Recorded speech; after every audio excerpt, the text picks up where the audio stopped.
Welcome to the Modern Mindset Podcast, where I interview entrepreneurs at every stage of their career. Special guest today, Mr. Alfred with the creative department.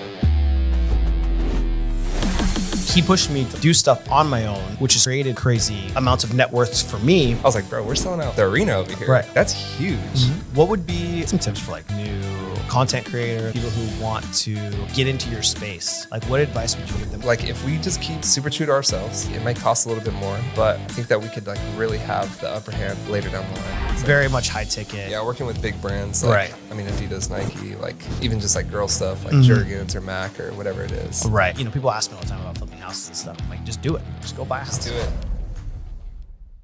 Welcome to the Modern Mindset Podcast, where I interview entrepreneurs at every stage of their career.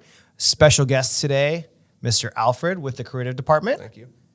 Thanks for coming on, buddy. Of course. Finally in front of the camera and not behind the camera. Absolutely. So excited to have you, bro. Me too. Thanks for having me. We've obviously been grinding a lot together, so it was only a matter of time. Yeah. And we met back when you were working at Lawyers, so I think it's been 3 years now. Longer than that, 2017, 18? 2017. Yeah, that makes sense. Yeah, I think I went to Lawyers at 20... I don't know. It's been 5 years now, 4 years, 4.5 years. So I think I met, it's been a while. Yeah, so maybe tail end of 2018. Yeah, for sure. But then I thought we became close too. After you left Lawyers, you kind of started your own business and doing, more of the creative department outside of just working at Lawyers title. So yeah, it's an interesting journey. What was the start? How'd you want to get into the creative? Yeah. This is ever since I was younger, I think. I was in high school making t-shirt brands and stuff like that, doing pop-up shops. A lot of people don't know that, but I was super into printing t-shirts and screen printing and then making hats and just getting super fun with that. And then that trickled into photo shoots. At the same time, I was going to college for that stuff. And then I was just not sticking with a brand. I don't know why I kept changing the brand every a year or so. But I went through a brand called Gold Mines. I went through a brand called Winter Circle. I went through a brand I did the Wave brand for a while. That's still around. That's still a thing, but was that on the back burner? Was that for your clothing specifically? Yeah. Yeah. So it was just high school stuff, middle school stuff. It's just you have your friends all just coming up with stuff, wearing it. So it's fun. We'd skate a lot. Do you remember the stencils that you used to be able to create? So I bought stencils, and then I used to spray paint t-shirts. Nice. With the stencils. So it had that spray paint drip on it, which I thought was cool back in the day. Yeah, because it still is. Did people ever paint backpacks? Did you know about this? A little bit. Yeah. Yeah, it wasn't as popular because I think I'm sure 7 years older than you. Maybe. Yeah, something like that. But not as, I don't think it was as popular. Yeah. I think I grew up in a city too where tagging was very friendly. Yeah. So everybody had their books and stuff. Yeah. I didn't go to a very affluent or very wealthy neighborhood. So there were a lot of tagging and For sure.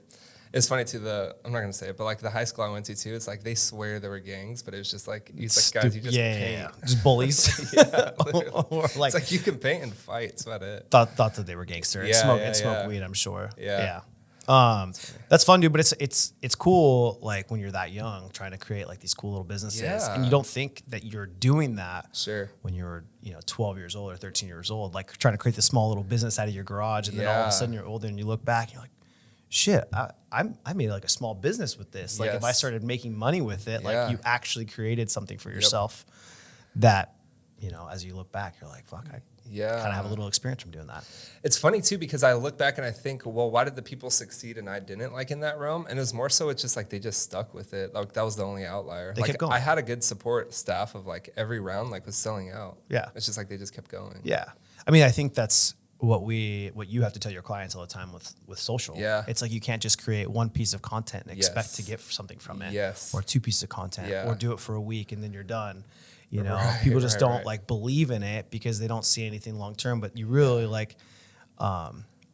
recently I was listening to a podcast and Alex Ramosi was talking about how he created 4 years worth of podcasts before he really gained real traction or something like that. It was 3 years or 4 years before he gained real traction on social media. Right. And then all of a sudden now look at where everyone knows who he is. I seen a similar clip of just him explaining the foundation. I didn't know those 4 years that he had the podcast out and never missed an episode too. That was another thing he said. but I didn't know the length of it. 4 years. That's incredible. It's a long time. But yeah, now everyone knows who he is. Yeah. More stats on top of that. The Chris Williamsons and like the Stephen Bartlett's and stuff like that. They have this one that says 90% of people don't get past episode, I don't know, in the single digits.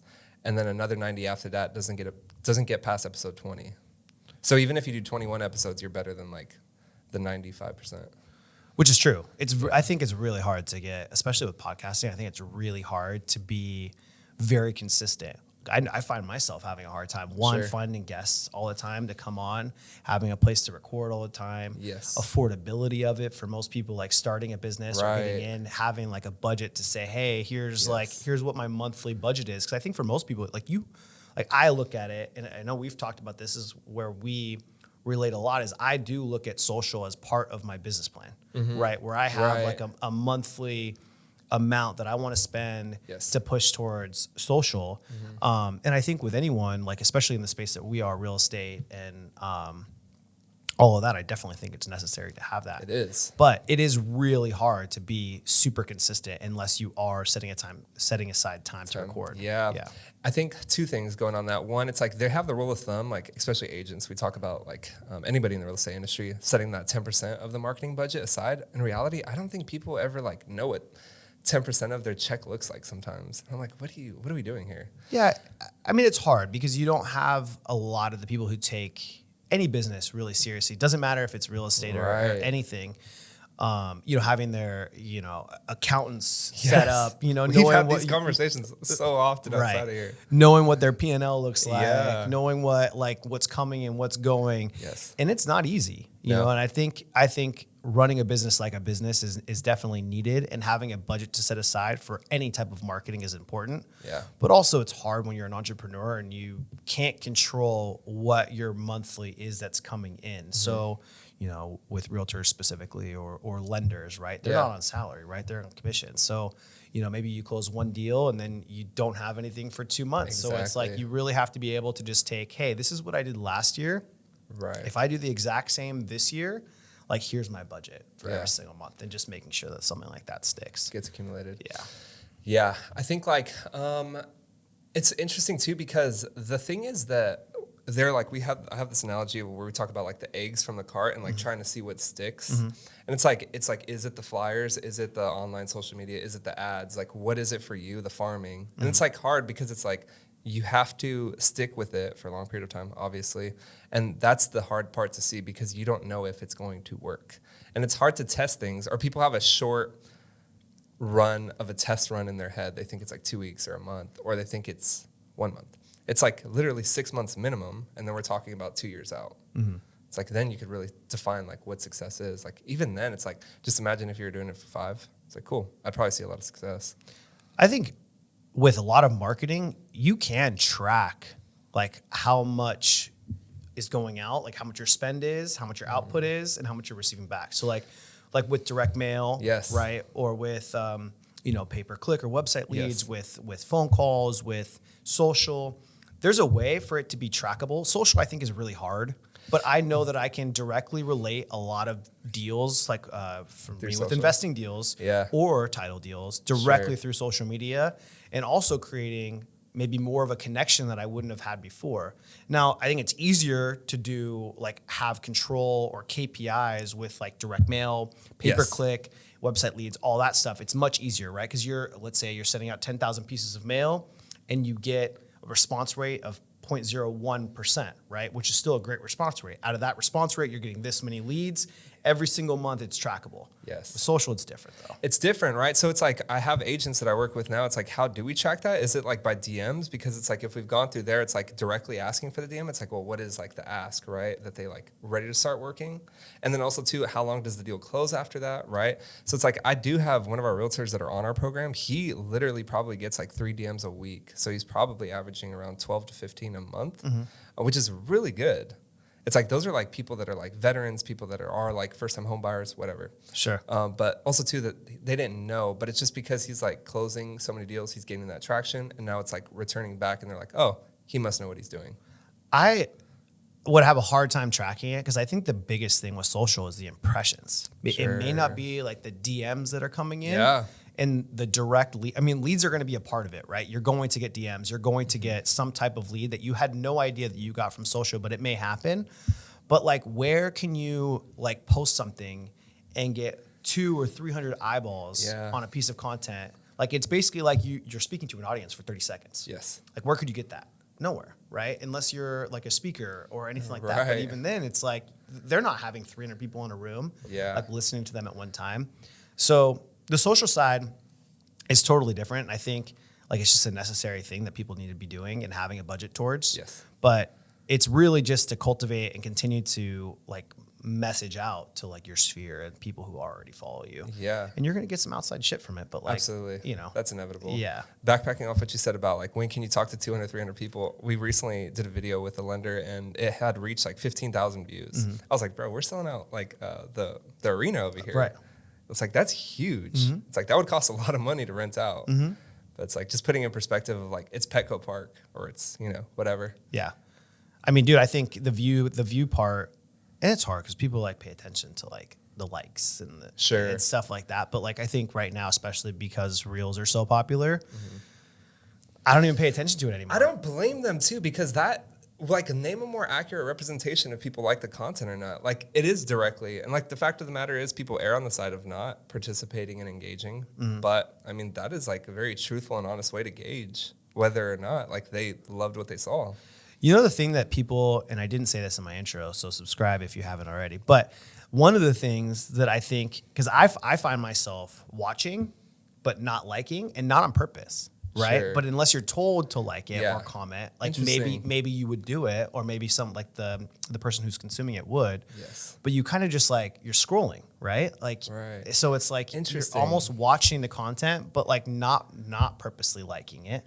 It's just like a way of like, that's what like someone does on social now. I think that I might be a little bit biased only because I own like a media agency. So I'm very intentional. Like I know who I'm commenting on, who I'm liking. Like I go out of my way to do it. But do you do that for like business purposes? Maybe, but also too because I'm like, maybe I'm just like an extrovert at heart too. Right. But like I like being like loud and annoying. So it's. Yeah. I mean, I think for us being in business, like when we see people like clients or people who we want to do business with, like commenting makes it a lot easier and engaging, but also friends too. But I sometimes I find myself with like new people's content that like pops up on my feed. Like I wouldn't like it. I'd watch it. Even if I think it's sick. I don't do that either. I don't like and comment on people's stuff I don't know typically. So like, because I want to make it special for the people that I do. Of course. Right. And if you're looking at outside people's content, like viral stuff, so like for him, for example, with like his 15,000, like maybe he only got 100 likes out of the 15,000, right? But like he had a lot of watch time on that. And obviously his watch time was good, which is why it was pushed out even more. Because if he didn't have more than, a couple thousand followers, whatever it is. So I don't know that like, I try not to like dictate my posts on how many likes I get. Yeah, you really can't either, because it's like the only thing you could dictate off is like if we did one every single day, did we do it for a month? Did we do it for 2 months? It's like 6. I'm like, okay, cool. Like, and then it's like, then if you do that so many times, like the likes are actually irrelevant at that time. Right. It's hard not to dispute it though when you're looking at a singular post, especially when you're like, dude, I put so much effort into this one. Why is it not hitting? Like I've had so many of those. That's like your creative side, like where you're like, damn, that should have hit. You know, like why didn't it get the reach that it wanted to? But like, it is what it, you know what I mean? Like, it is what it is, and you can't be perfect. I always try and call it too. I'm like, this one's a banger. This is the banger. And sometimes it is, but but it, one of them's gonna hit eventually. That's why I was gonna say, like, do you think that like quantity is important? Absolutely. Like if someone was like, if you were to be sitting down with an agent on like, hey, let's set up like your social goal for the next year or 12 months, and I know most people aren't like a daily poster. Sure. Or daily reels. They don't have like enough content to be able to push out that much content.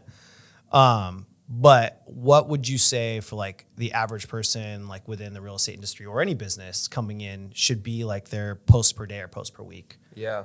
It depends what the objective is, right? Everybody's objective is different. And then I think about all the agents. If we had 100% of agents, like how many of them are actually content creators? So it's like, it's tough to say. I mean, like if the objective obviously is to grow your social media platform, you need more consistency in your life. Right. The fact of the matter is like, I think we post like just personally, like maybe 3 to 5 reels a week. and like we're always on stories, obviously. We're always posting in carousels and stuff like that and photos, but it's like we have a very cult-like audience, and like the percentage that engage with us compared to that follow perform really well. Mm-hmm. With that being said, though, I think that sometimes I have agents that come up, they're like, hey, I just want to do this one video. It's like, if we're talking about one video, it's like, we're already off. Like, we need to be talking about like, okay, like boom, like section it off. Like, let's break it down. Like, how can we like really put out the most we can? Because like you said, it's like eggs. We have to see what sticks. And then it's like, once we find one that sticks, it's like, that's the egg we have to keep throwing for a while. Maybe after a while, that egg doesn't stick. It's like, even when I was on TikTok, I was looking for eggs. I just wanted to like experiment. Mm-hmm. I was like, okay, let's see all these different eggs. I was doing like camera stuff. I was doing like lifestyle stuff. I was doing San Diego stuff. I ended up doing like bar reviews. I don't know if you remember this for a while, but like as soon as I did my first bar review, like I knew how to edit. Like I knew everything about storytelling. It took off. It was like 200,000 views. So like the next one, it was like 150,000 views. They're still up. Like you can go find them. Mm-hmm. But it's like, I was like, oh, okay, like this hits. I did it for a while. I got to like 4K followers. It's like, okay, like I'm like, this is like not what I want to do. But I was like, I learned how to do like the template. Right. Or better storytelling through what you were trying to accomplish through that. Yeah. And the same thing with YouTube too. Yeah. I think it's like now we're just, I really want to get pretty good at Reels. Mm-hmm. I think that, yeah, if anybody wants to get good at anything, it's just like pick one. Mm-hmm. You really got to pick one and double down.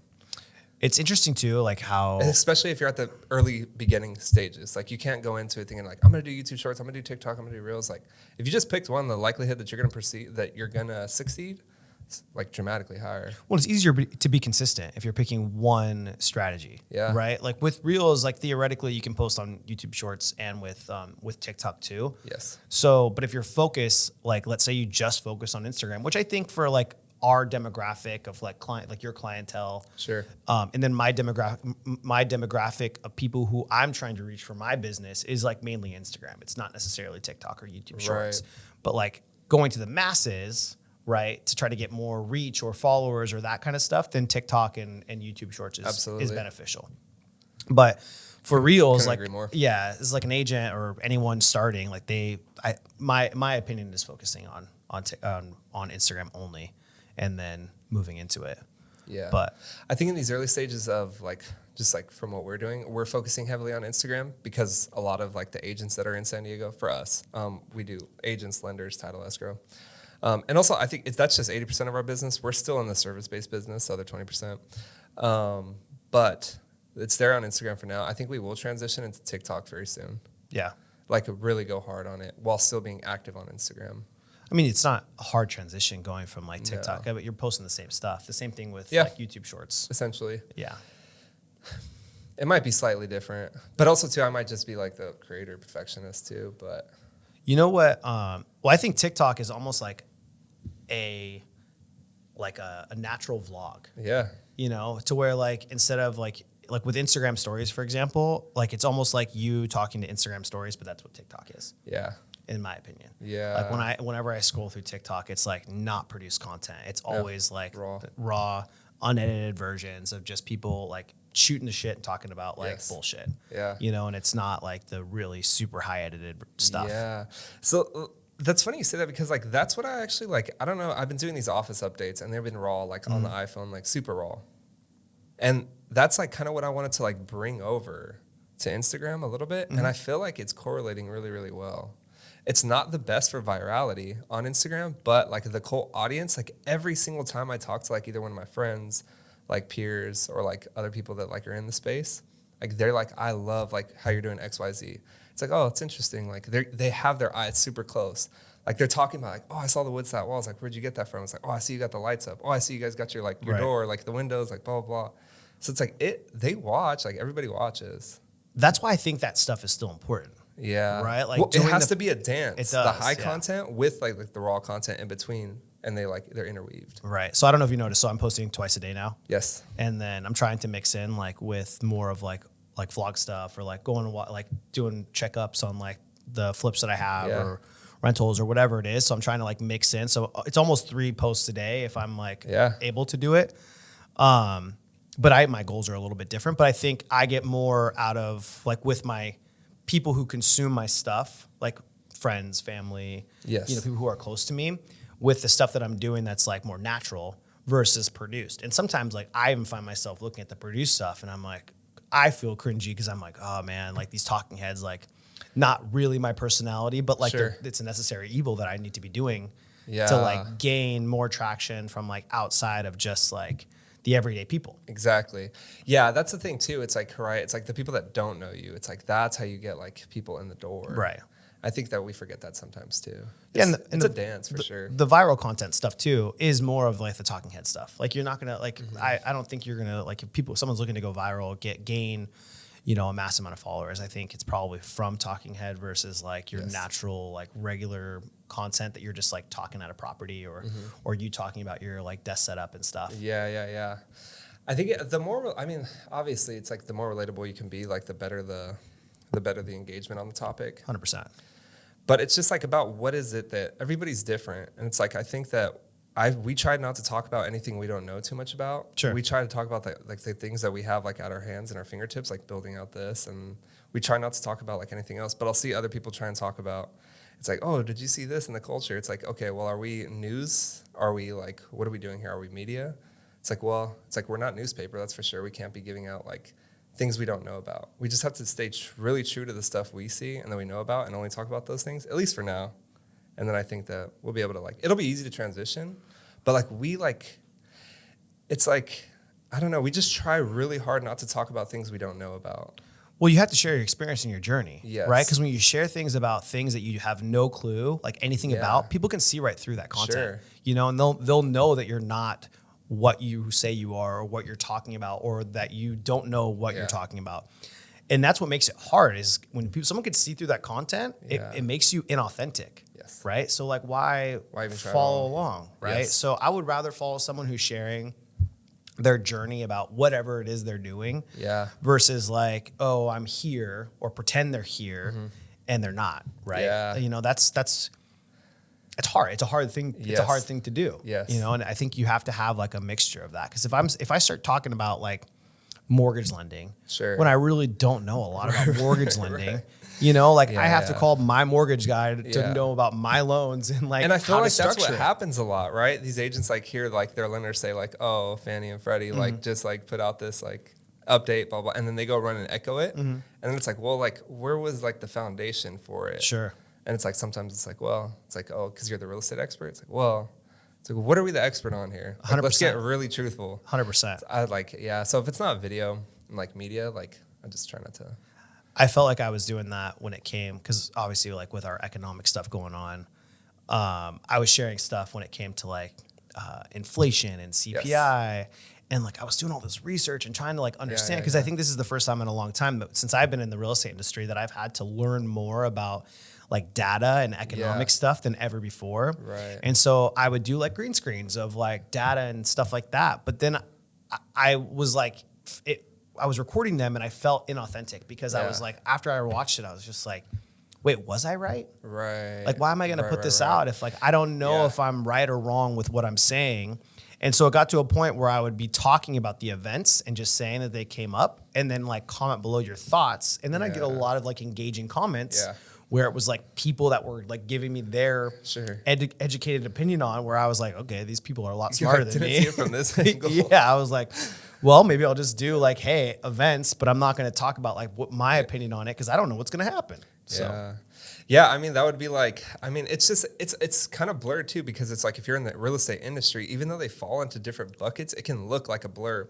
The bucket would get a little bit more like, if I started talking about like, oh, these like new policies, blah, blah, blah, then it'd be like, okay, there's like no correlation here. Right. But sometimes it's like, it's a little blurred. And also too, people like, also, you're going to have, like, I have a bunch of knowledge in other things, like how to run a business. Like, I have a bunch of knowledge on how to be an agent, even though, like, I would never, like, speak to it. But it's only because I've been around real estate agents for the last, like, 8 to 12 years. Right. So it's like, okay. But it's, like, still, I'm not going to be like, oh, here's why you should, like.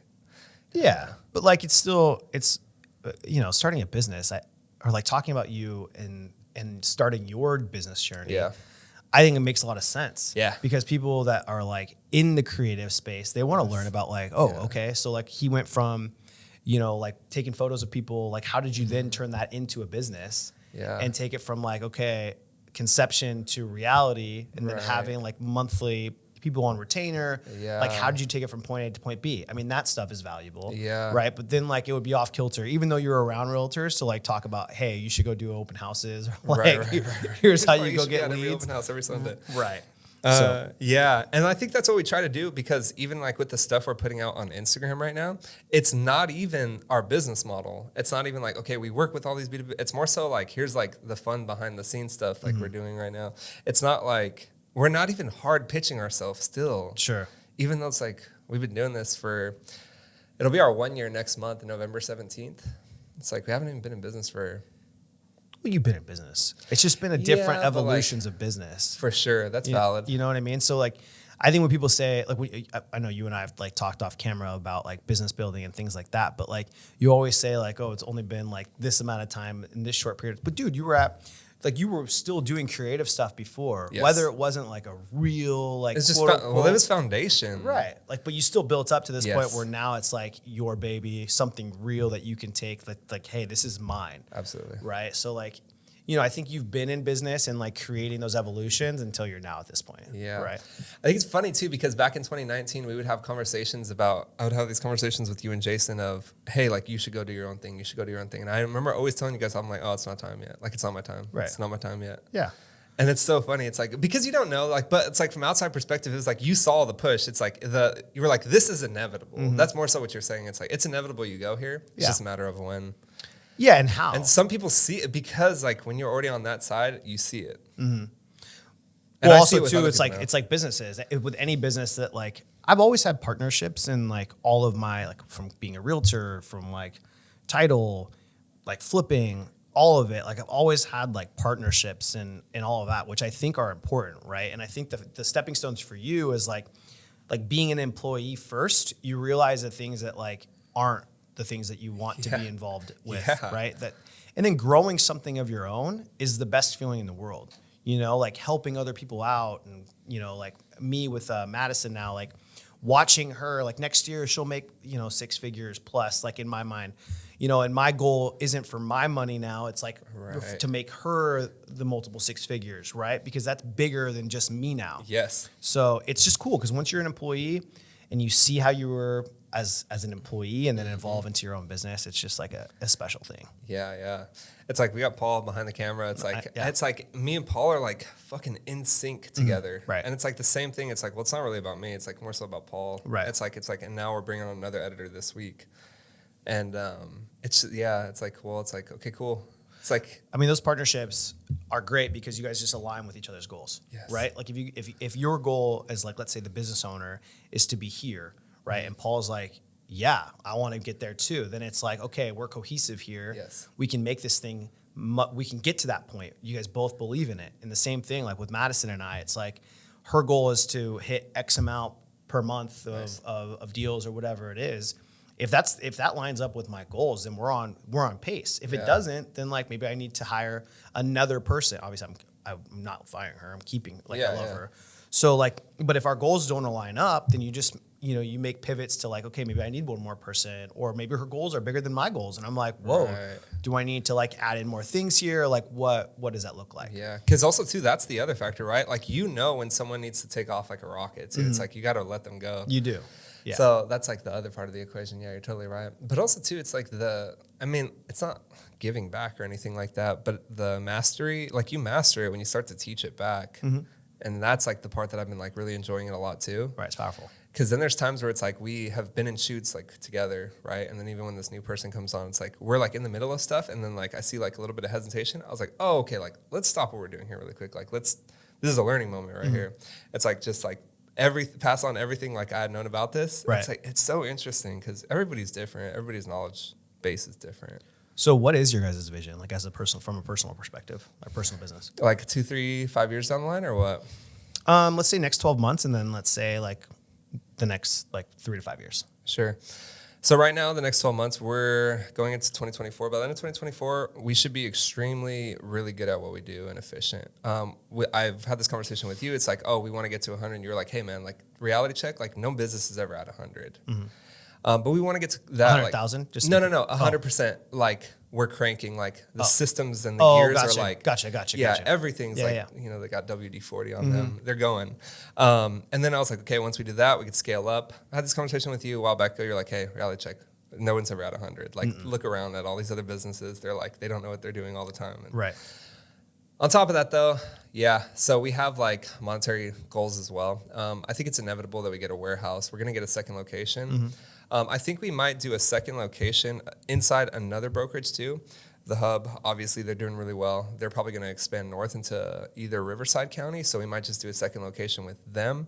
And then it's the third location, obviously inevitable that we have to like build out a creative department warehouse where we can build sets and do all like the fun stuff. Yeah. But yeah. That's pretty much the goal. That's dope. Yeah, no one's ever at 100%. I was gonna get back to that because I feel like anytime, like you get bottlenecked at some point. Yes. You know, like you'll hit a point like where you guys have, like we've talked about it, like where you guys have where you're like, wait, like we're filming. We also need someone to be editing behind the scenes. Yes. So like the content that we've already produced can then get there. So point A to point B, but then it's like, okay, you solve that problem, but then what happens when you have more clients or like you're doing different locations or all, like it's constantly changing. Like I know I found myself, I'm like, okay, if I need more leads, I'm going to spend more. Yeah. But then if I spend more and Madison's bombarded with phone calls, then what, right? And then like our phone system like maybe is inadequate or like our process is inadequate. Like there's just other things that like happen that you just don't realize that then all of a sudden you hit these like different snags and it's always evolving, especially when you scale. So yes, I also want to kind of like give you some of the kudos you deserve here too, is that one, like you've been like a really good mentor to me and I think I've like expressed this offline as well, but two, it's funny because like for a lot of businesses the bottleneck tends to be the same thing over and over and over. And it's just about like always just like fixing it, right? But the beauty part about it for us is it's not sales. It's just in the editing and like in the turning over. We have the quality dialed. It's like it's the turnover now. It's like how can we make this as fast as possible? And it's funny too because I had like I have these conversations with my girlfriend. It's like, oh, we have the bottleneck. It's editing. I had seen you the very next day, and you like it was comical because not everybody knows like the media business or the media side of things. But you looked me like right in the highlight within 2 seconds. You're like, oh yeah, you have a bottleneck. By the way, it's like it's your editing. I was like, fuck. Like, how does he like? I was like, dude, like it's not that like you have to be super like smart or anything to know it, but it's like also too you have built systems in play and stuff that like work really cohesive, and it's just about like figuring out, hey, where's the slow points, and you know, going from there. Yeah, I appreciate that though. I like took that day, and I was like, this guy. Like, I actually right after that, we went to Michigan. When I was in one of when I had downtime, I was like, we had already thrown up an Indeed ad. Like, I'm gonna throw up another. I updated it, like changed a couple things. Like, immediately got way more response rate. And then it's like just because I was really putting in the work, we had like 50 applicants within 2 days. It's like, okay, cool. I talked to Ava. I was like, I come back on Thursday. Like, I land at 10. Like, I should be in the office by 10:30. Let's line them up from 12. Like, just interviewing people all the way to 3, just like back to back to back every 15 minutes. Like, it's like, cool. Yeah. Yeah. I was fired up, man. That's good, dude. I mean, yeah, I love like watching you guys like do your thing and growing. And I think like for any like entrepreneur, right, mindset of like growing a business, it's fun. You know, it is. And then to like watch like your friends, like, and we've become friends over the years, like watching your friends like grow something cool too. And I wasn't saying like in terms of editing, but like you guys are both in here. Yeah. Right. So like when you guys are with clients, like there needs to be something behind the scenes happening while you guys are in play and you guys are in front of clients. And I know like for both of you, you guys want to be like in the room, like this is the part of the business that you enjoy. Is being face to face, but like someone behind the scenes needs to be editing, or else you're going to be up late, or you're going to have a bunch of shit that's backlogged that you're not going to be able to get to. Yeah. You know, and I think it's the same for my business. Like if I didn't have someone like making calls and prospecting and doing other things, like I wouldn't be able to sit here and do a podcast, right? Because I would need to be out trying to get more business versus being able to like talk and having content be a focus and building more relationships, because like this kind of stuff, it's relationship capital, right? Yeah. Like you build up relationship capital, and like being in front of people only is going to get you more referrals and like better relationships and all of that. Yeah.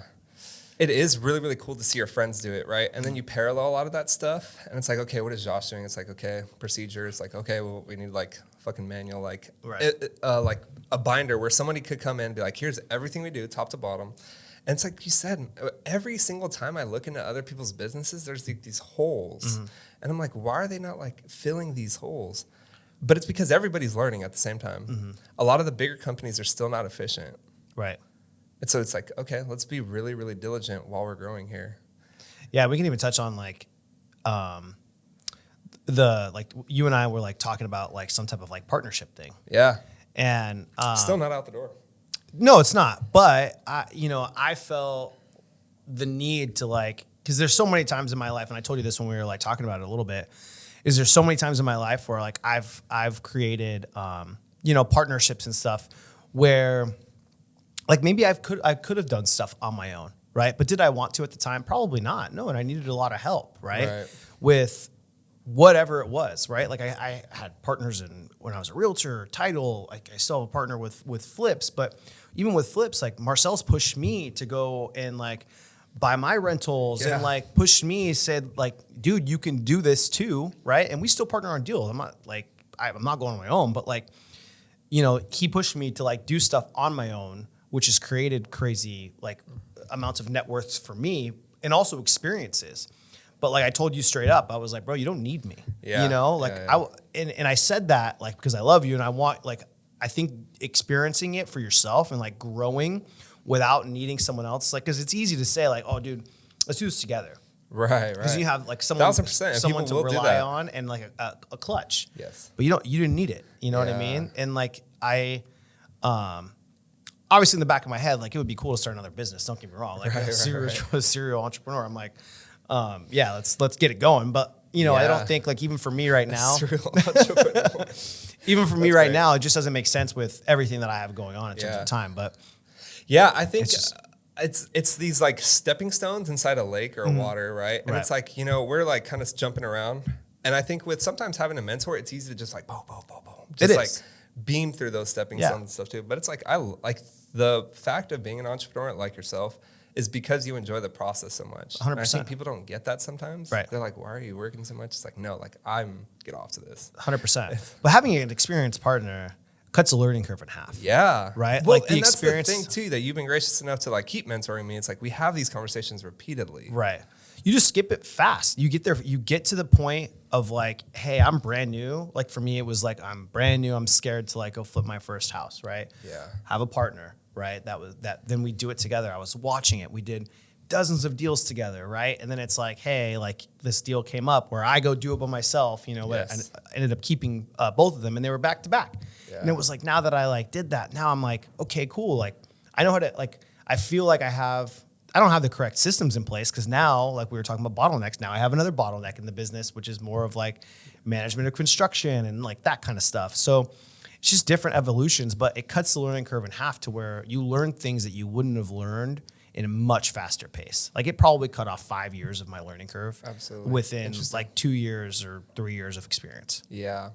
I think that it's like, if we look at it from a monetary value too, I think it's almost not inevitable, but it might be a little bit necessary, right? To get to 3-4 million and above, it might be necessary to have somebody, or not necessary, right? But like that, when you get to that level, it's a little bit different. Yeah. Anything beneath that, yeah, you could probably do it. You could do it by yourself. I mean, I think for your business to get to 3 or 4 million, you're selling like high ticket. Yeah, for sure. We've had these conversations too. It's very much high ticket. Yeah, working with big brands like, I mean, Adidas, Nike, like even just like girl stuff like Jergens or Mac or whatever it is. Right. Or just to the masses where you're selling, or to the masses, yeah. Like maybe you're selling coaching. Yes. Right. And teaching content stuff. And then like someone's sending you their content and then you're sending them to your in-house editors, right? Like, yeah, we've thought about that with that business model. I don't know if we ever will. We still don't take any footage from outside, and maybe that's bad from a scale point of view, but maybe we have like really good quality control. Sure. I'm not sure. Like I'm really still not exactly 200% sure. I have a bunch of stuff in mind. I have 2 or 3 like directions that like it could go. Sure. I really like how like we're shooting stuff and editing it as well because it's easier because you can control it. We're super controlled. Like and it's like cool. It's like, there's every single media company, they're like, oh yeah, like we have overseas editors and stuff like that. And like, I'm not even gonna lie, we attempted it too, but I'm just like, no, like we're like, if we just keep super true to ourselves, it's like, it might cost a little bit more. It's like, but I think that we could like really have the upper hand later down the line. Sure. Yeah. No, I agree 100%. It's hard because everyone has like a different, it's a different need. Yeah. Yeah. You know, like, and that's just the route we're taking. Right. And then for me, like from an outside perspective, like you guys are just so, like in terms of quality, like you want to produce like the best quality, which is your brand. But at a certain point, like if you do want to scale to 3 or 4 million, either you're selling high ticket that's high quality, or you're selling a lot of ticket and it doesn't have to be high quality. Yeah, no, I think it's high quality, like high ticket. High ticket. I'm actually know for a fact, like I have it like printed out, like in my at home.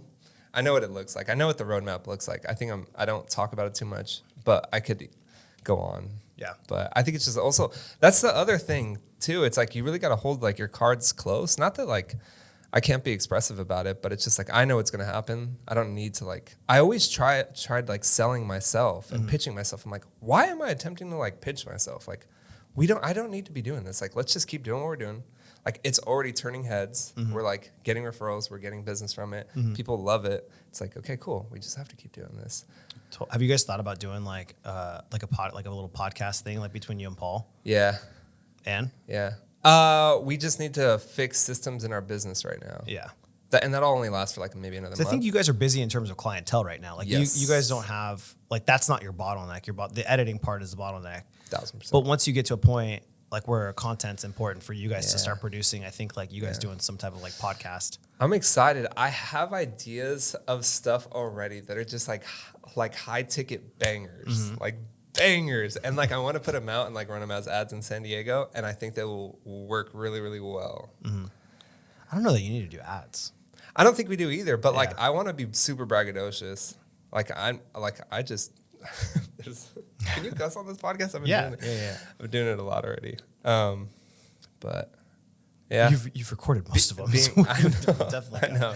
That's a lot. So it's funny because I do like, I posted a clip recently and it said fucking it. And I was like, like part of me is like, maybe I shouldn't say the F word as much, but shit and like that kind of stuff. I don't know. It's just funny because you start thinking about like, what is your brand? Like what kind of people do you want to attract? Absolutely. You know, is cursing part of your brand? Is it not? I don't know. You know, but that is who I am. Like if I was out and we were just shooting the shit, like I would probably like curse or, you know, I'd just be normal. I'd be me. Sure. So it's funny because you want to be like, I want to be authentic, but I'm like, maybe like the F word doesn't need to be said all the time. Yeah. It's only in context. Yeah. Yeah. Yeah. I mean, unless I was like maybe super passionate about something or like. I get fired up and I'll start. I know you do. Paul's probably looking at you over there every time like you get fired up and you're like, volume. Yeah. I like walk around these offices yelling. It's so funny. Is this been like for the people that don't know, we're in a space where it's like kind of almost a WeWork and it's all realtors, lenders. I mean, there's probably like 100 people in here at the majority of the time. Do you get like 70. A decent amount of business? Absolutely. Like from people that just walk in and record every day? Yes. Yeah, that's great. Yeah. Like I said, probably about 80%. Yeah.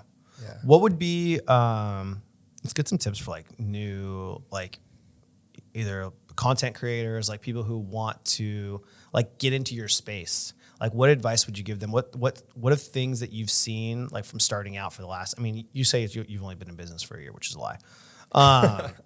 But over the last like 4 years of like, you know, working in-house for someone else to creating your own business, what are things that you could like share with someone that? Yeah, you just have to keep learning, and learning on the job is the best thing. So when I had my first editing position, it was for a real estate agent. I'm not going to name who he is, but I don't talk to him anymore because he's crazy. But when I got the job, though, I was like, yeah, I know how to edit videos. Like, I actually did not know how to edit videos that well. Like, up until that point, I was like, I could clock in, like, start watching YouTube videos like an hour before he gets there. So I literally just did that. I started watching my first YouTube videos one day before I started the job because I was like, I'm confident enough in my ability. It turned out, I learned how to edit super quickly. And that's the thing, too. It's like, for me, it's just like, you have to be thrown into the space. Like, I didn't know how to produce, and so I started working, like, network television. It's like, okay, cool. Now I know how to produce people behind the camera. It's like I didn't know how to become like a really good leader until I started leading. And I think that you got to throw yourself in super uncomfortable situations, even if you're like the super small fry in the room. Like, I have no shame about being the small fry. Sure. Like, I will continue to be the small fry. Like, I'm okay with that. It's like you actually can't beat me. Like, I'm so convinced in my head. But I think that, putting yourself in uncomfortable situations that you wouldn't typically, just getting used to it. I think action cures all. right? Yes. Oh yeah. Like that. the opportunity of like all of like everything you put yourself through cures all those insecurities, right? Like maybe you didn't know how to edit, but you figured it out, right? Yeah. Like, or maybe you didn't know how to sell real estate, but you figured it out. Like you learn transactions, or you learn the paperwork, or like you learn the things that you didn't know before. But yeah, I always say that, like everyone, you know, people ask me all the time about flipping houses and stuff. I'm like, just do it. Just go buy a house. Just do it. Yeah. You won't know what you don't know. Like there's going to be like things that you have to like figure out in the process. There's things that I still don't know, that I'm still learning every single day, that like I didn't know yesterday from the processes and everything. Like, and I don't think that anyone is ever done learning. Yeah, right? no, Like absolutely not. And especially with you and like new editing strategies, new programs, new software, like new ways to create better content, better ideas and scripting and how to say certain things and angles. Like, I don't think there's ever a time where that's going to change, especially with like, what happens tomorrow if Instagram goes away, right? And Reels stop, right? And TikTok changes, or like another social platform comes out there. Like then you're learning how to do that thing that we didn't know about 5 years ago that like is completely different. Yeah. So yeah, I was actually listening to a book this morning when I was at the gym, like about big companies that didn't pivot. Specifically, it was like a newspaper company, and they just wouldn't go online for some reason. And I was like, oh, wow, they just didn't foresee the internet and social media being as big of a thing that it turned out to be.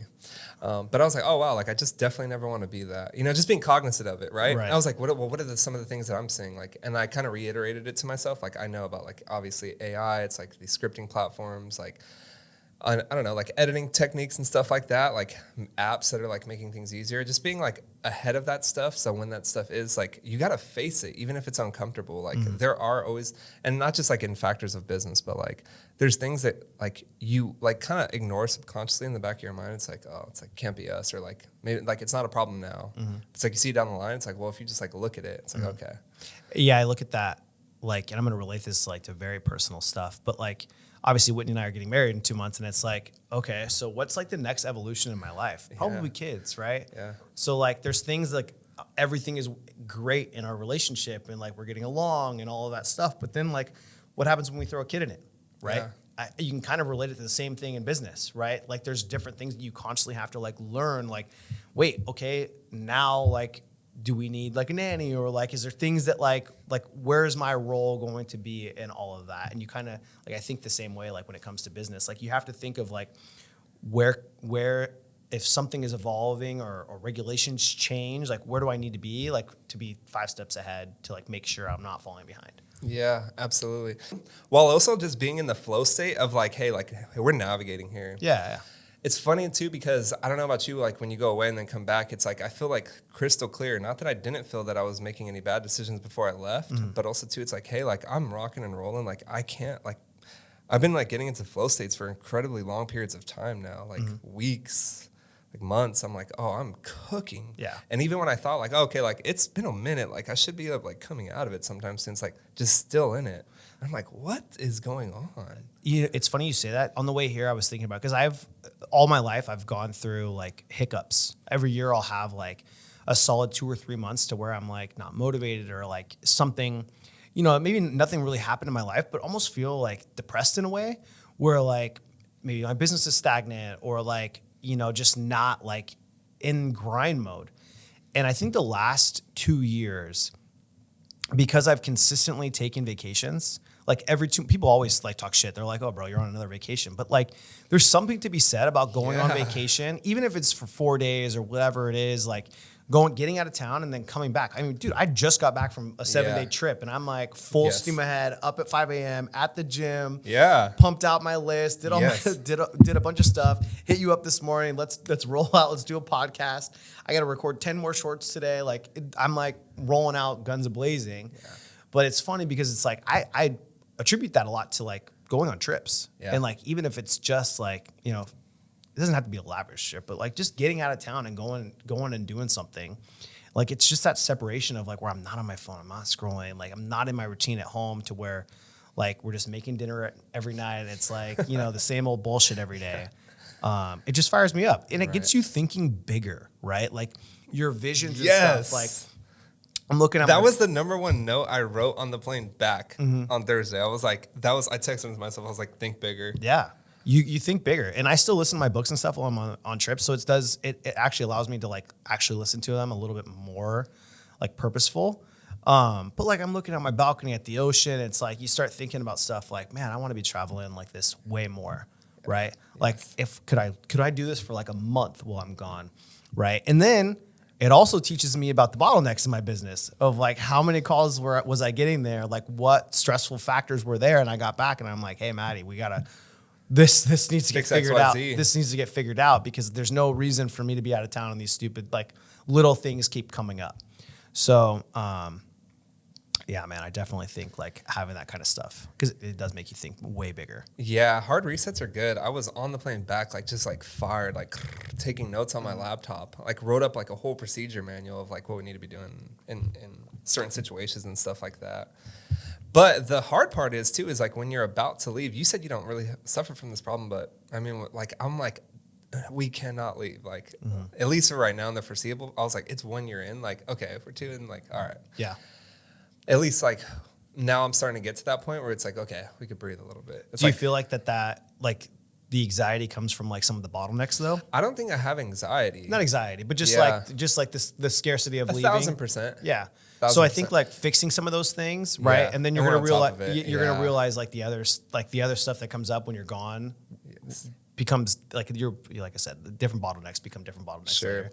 And I think it's like I'm on a smaller business level. I think to like you just don't know who you're talking to, right? But some people are like, oh wow, they're doing it like big already. They've jumped a bunch of steps. Mm-hmm. To other people, it's like, oh wow, they're up here. So I try and like be aware of like the things that I'm saying.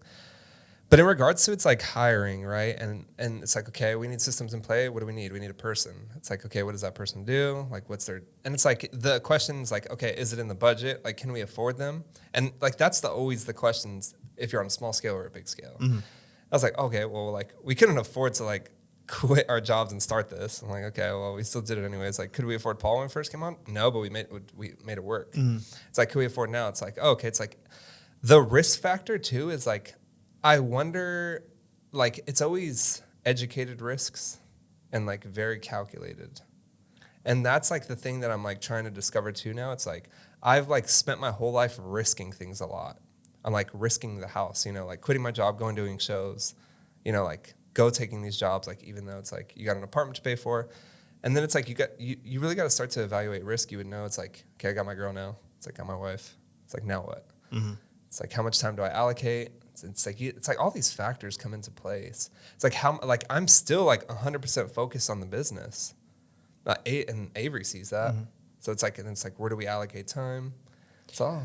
I mean, yeah, and that's all stuff that you have to figure out. I feel like I've made a conscious effort to like be home at a certain time at night every single day, and just making sure that if that means that I need to get up earlier, right, and then making sure that like within my day. Like I'm being very calculated with my time, right? And making sure like, cause I make a list the night before of like stuff that I have to get done. And if I don't check something off, I will leave it to the next day. Mm-hmm. But most days I try to knock everything out or else I will feel like that feeling of like, I don't want to say depression, but just like that I didn't finish. Yeah. Right. Which feels weird. Yeah. So I think as entrepreneurs, we do that to a lot to ourselves. This is like kind of the sidebar, but I think it kind of ties in a little bit is that like, do you remember when you were working a job before becoming like an entrepreneur? It's like you were able to clock out at that time and it's like genuinely not think about work. Maybe on a Sunday you thought about it like, oh, fuck, I don't want to go to work. But then it's like, I specifically remember like the stuff that happens at work did not live rent free in my head. Mm-hmm. When I go home now and it's like, and I wake up in the morning, I'm like, it's like, it's a Rolodex and it's firing.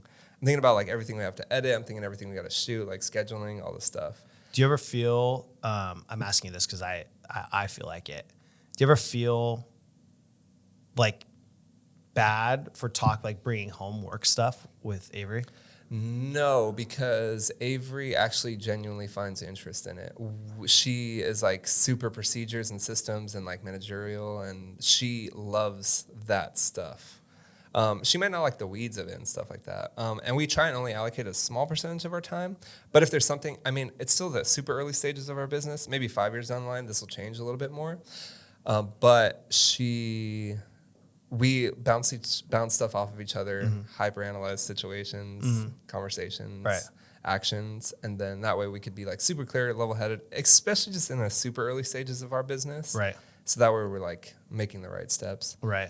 So I feel guilty sometimes talking to Whitney about like all the stuff that we have going on, whether it's drama or my stress. Like I don't want to bring it on her. Yeah. Right. One, we have a wedding like this year, but also she's like a 9-to-5er. So she's like, when she comes home at 5:00, like she's cut off. She doesn't check her emails. Like she's not thinking about work. Like none of that. So like when we go to dinner and stuff, it's like if I'm talking about stuff going on, like I find myself not sharing as much nowadays because I feel guilty not talking about like bigger picture life, you know, family or like other things that like may be more relatable to her, which I guess I don't feel guilty about doing just because it is my life, right? Sure. And technically our life, but like I don't want to bring like my stress home that like can rub off on her in any way, shape, or form.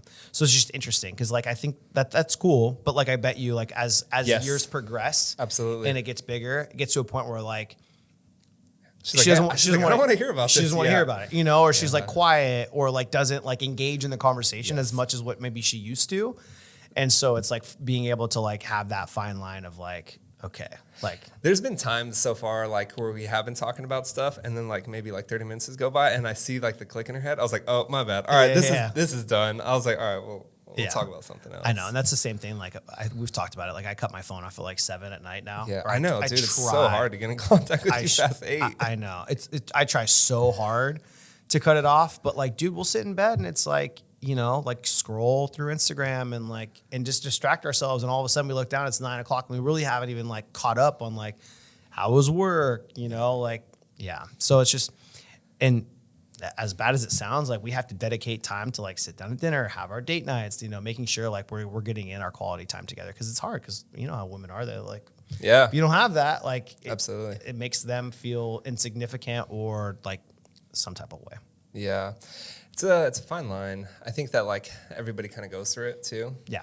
And then I think that it's just like it adds a whole nother level when we're like risking the house on top of it. It's like it's not like we don't have like the 9-to-5 job. I remember specifically like clocking out and coming home like, hey, like we used to like I don't know, like we wouldn't have the whole business conversations. We'd be talking about other things or going out to eat or whatever it is. But I don't think you're risking it. You know what's funny is like with I don't think I'm risking it either. No, because like in reality, you guys are in a sales position, right? Yeah, everybody is. Like, and for you, you can very easily like make a few phone calls or start DMing people and start getting like picking up new clients fairly quickly. Like if things were slowing down, one, bringing on another employee too would probably motivate you to like push more sales out, right? And you really only have to think about, hey, I'm paying, because like I hate that you're so accurate, man. With bringing people on, like you only have to look at 90 days down the road. Like I have to pay this person for 3 months. If they're not covering their weight in 3 months, like it is what it is, but like it's a business decision. Yeah. So like within that 90 days, if the editing isn't on par, if something is not on par, like you have to make that tough decision of like, hey, is this a quality fit or is this not a quality fit? Right? But it is going to allow you to increase your sales, and bringing on any employee should result in almost double your revenue. Yeah. So if you think of it that way. So if you're bringing someone on at $3,500 a month, in reality, you're paying them $3,500, but you should also make another $3,500. Correct. Because of timing and because of leverage. Okay. I think I did think that. I never put it into like terms like that. But yes. Your ROI should be there. I mean, an employee you're getting an ROI out of an employee. Yeah. I have like the monthly revenue goal. Sounds. Right. Yeah. Well, I mean, that's what it is. Yeah. I mean, we have the monthly goal in our head. I was like, okay, we should be crossing this threshold. Right. Exactly what you said, like in the 90 days. But yeah, I like that double. Yeah. It allows you to get more sales done too, like face-to-faces with people, going to more offices, like you guys out to be able to record more and do shit like this. Yes. But yeah. I love the game, right? Like it's so cool. It's so cool to me. I hope I never like lose this feeling, but it's like you like see the steps and like the progressions, like, oh wow, we were here. And then it's like you look at other people that are here, you look at other people that are here, and it's just like super rewarding. To like have these conversations. The higher up you go, it's like the nicer people seem to get. I think it's just you'll always go through the evolutions of it. Like there's never a time where we're like not fixing something in the business. Is it as fun as like maybe it was like in the beginning? Probably not. Like now I don't, like I used to get like giddy when it was like, oh, we got a new deal. Like now it doesn't hurt my feelings if I lose it or get it. You know, like it doesn't make or break me. Like I'm actually enjoying the content side of it more than anything else, and like meeting new people in the space and collaborating. I think that is almost more rewarding, and then giving back, like just becoming friends and like being able to like see other people on the come up and like, you know, like doing their thing. Like that to me is exciting too. Yeah. So it just becomes different, like in your evolutions of life. Yeah. Yeah. I've talked about that too with Abe. I'm like, dude, like Josh, like has really like helped me out a lot. At least just like a lot of like the clarity on things. Maybe I'll be feeling a specific type of way. And then it's like you either kind of, not like approve it or deny it or anything like that, but give it some kind of background and validity to it. Right. I mean, it's always nice to have someone there like you're right or wrong, or like, hey, maybe you should think about it this way, because then it just puts it into perspective and like different ways of thinking, because we all think our own way. Yes. You know, and sometimes like I still ask so many questions to other people, and I'm like, or listen to things, and I'm like, oh, damn, I didn't really think about it like that. Like, should I have opened my mind? Because you look at a vision. And your vision is what you look at as the end road. But then at the end of the day, that vision changes with different things that evolve within the vision. Sure. So it gets sculpted and redefined. Yeah. And like maybe like one thing that you had as like part of the vision doesn't necessarily make sense, and you add in something else that makes more revenue or that's more profitable for the business, and it's just constantly evolving. So yeah. I'm excited. This whole like next year, it's like I keep having these conversations with Abe too. I'm like, hey, like we're in the good times. I was like, these are such good times. Mm-hmm. It's like we're just also trying to enjoy it as much as we can. Right. We had the grand opening a week and a half ago. I was just looking around the room. I was like, this is like sick. Yeah. This is exactly what we wanted to do. Oh yeah. And it's like, and obviously we have goals that are higher than this, but it's like just keep pushing. Just keep pushing. Yeah. Even just like living in San Diego for myself was like the goal in high school. It's like, whoa, like I envisioned a piece of me where it's like, oh, I wake up in San Diego, I go work out. Mm-hmm. It's like, go do my thing. Like, and it's like, that's happening now. Mm-hmm. It's like, what? It's so nuts. Yeah. I mean, it's always those visions. Remember we had this, remember when we were talking about income? Yeah. We were talking about like when I was first like 18, where I was you know, I just want to get to making like $5,000 a month, and then 10,000, right? Not to say that your vision is like financial vision, but it's just interesting because you just constantly are evolving. That vision continues to grow in different way, shape, or form.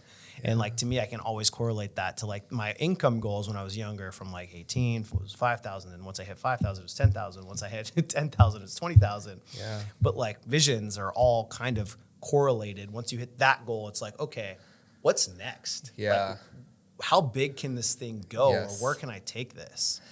It's funny, that thought right there, it's like, what's next? I like feel like I just hit that. Right. And I'm like, oh shit, like maybe I should have been thinking about this. Not that I wasn't subconsciously, but it's always like it's not necessarily like what's next. It's like, what's the next thing I can like throw out there that seems so wild and unaccomplishable that we go out and accomplish it. Like it has to feel almost off the rails. Well, that's because you believed in the vision. Yeah. Right. Like if you don't believe you're worth making, like I'm using this to income, but like if you don't believe that you can make 100,000, you'll never reach 100,000. Right. If you only believe that that's your number that you can make, you see a lot of people that go into ruts, or like they can't get past a certain point. It's because they don't believe it. Yeah. You know, you have to believe in There's so many of those studies where it's like they tell people like, oh, like you could do X, Y, Z, and I was going to say Z. It's like that. And the studies are true. Like they hold up. It's like when they believe something, it's like, oh yeah, you can't write with your left hand. Like it shows like all these people start getting really, really bad at writing with their left hand. Like, oh, you can't write with your right hand. Like it's the same, like it's impeccable. Right. Like when you like the case studies about when they're told that they can't do something, they become dramatically worse at the thing. 100%. 100%. It's insane. Yeah. It's interesting. I heard that the other day and I was just like, that's so true. Cause I felt like I was like hitting walls where I was like, wait, why am I not getting past these certain points? But then it's like, okay, you have to believe that you can get there. Yeah. Right? Like that it's truly, truly possible. And once you do, it's like full steam ahead. Yeah. You know, like the vision has to be bigger than you. Yeah. You know? It does. Yeah. That's the scary part too. It's like, well, if anybody's going to do it, might as well be you. Yeah. Or you. Yeah. Yeah. Well, dude, thanks for coming on. Yeah, it's always fun me. talking. I know this is like a last minute thing, but we've been talking about it for a while. So yeah, I appreciate you. Thank you for everything, man. I think that like maybe you do realize it, maybe you don't, but I think there's been a lot of like I said, validity in the things that you've taught me. We've gotten pretty far. We just got to continue to go pretty far. I think, yeah, I appreciate like a lot of the stuff you put me onto. Thanks, dude. Where can people find you? Yeah, dudethat'screative.com. Dude That's Creative on Instagram. My personal Instagram, Wave Gretzky, WAVGRETZKY. Yeah, Instagram's like the best way. Cool. Yeah. Appreciate it, bro. You can also go to fuckthat'screative.com. We own the URL too. I like that. Well, thanks for watching. If you haven't already subscribed, please consider it. We hope you enjoyed this one, and we'll see you on the next episode.